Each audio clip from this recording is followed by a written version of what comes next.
ძელა ვრაჩეი თუ გაგიგიათ, ექიმთა საქმე. ახალგაზრდებს ალბათ არა, უფროსები კი მიხვდებიან, რასაც ვამბობ. 50-იანი წლების ამბავია თითქოს წარსულს ჩაბარებული, მაგრამ არც ასე ყოფილა საქმე.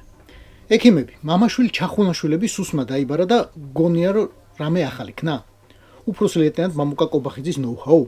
არც კობახიძის ნოუ-ჰაუა, არც ივანაშვილის. ბორია მეკ ლავრენტი პავლოვიჩისგან გადმოიღო. ოღონდ არც ბორიას დაუწყია ექიმების დევნა დღეს ან გუშინ. მისი პირველი მსხვერპლი გახდა მამუკა ჩხაიძე, რომელიც თვეების განმავლობაში ათრიეს დაკითხვებზე და ბოლოს ოფიციალური ვერსიით გული გაუხეთქეს 54 წლის ახალგაზრდა კაცს. იუსტიციის მინისტრი წულუკიანი და მისი რაზმი ჩხაიძისგან ცდილობდნენ ზურაბ ჟვანიას სიკვდილში სააკაშვილის მონაწილეობის აღიარების მიღებას. რომ გაემართლებინათ, რასაც 10 წელი ყრანტალებდნენ იქამდე ყველა კუთხესა და ყველა ასავალ-დასავალში.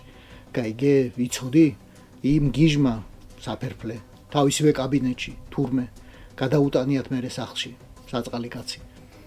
ამ აღიარების მიღებას ცდილობდნენ, რომ შეექმნათ ლეგიტიმური საბაბი და პრეზიდენტი პრემიერის მკვლელობისთვის გაესამართლებინათ, მაგრამ მოწმემ ვერ გაუძლო და გარდაიცვალა.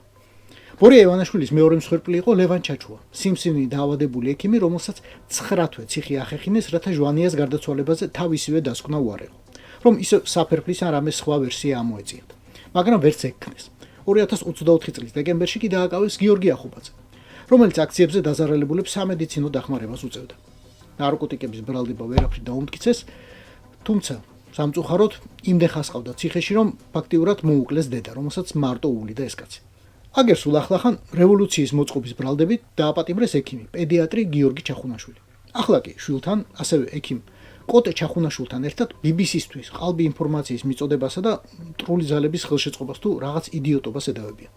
ზუსტად ისე, როგორც რუსეთში არმიის დისკრედიტაციის, ეგრეთ წოდებული SVO შესახებ ფეიკების გავრცელებისა და ისტორიული სიმართლის გაყალბების ბრალდებებით ყრიან ადამიანებს ციხეში. ყველა ეს განცხადება, ისევე როგორც ხელისუფლების ნებისმიერი პირის კრიტიკა, რუსეთში არის დასჯადი. როგორც კინოში ამბობენ, გაგრძელება იქნება. ერთს დამელოდეთ. აქვე აუცილებლად უნდა გავიხსენოთ ეგრეთ წოდებული კარტოგრაფების საქმეც, რომლის არსიც იგივე იყო, რაც ექიმთა საქმისა. ცდილობა შეეტენათ ვინმესთვის ნეგატიური საიმიჯო ეფექტი. მაშინაც ციხე ახეხინეს და ცხოვრება დაუნგრიეს ორ მოხუც ადამიანს.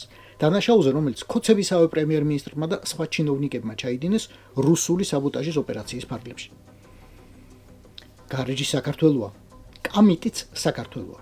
BBC ცრუ მედია, იმედია მხოლოდ მართალი. ბებია თქვენისა.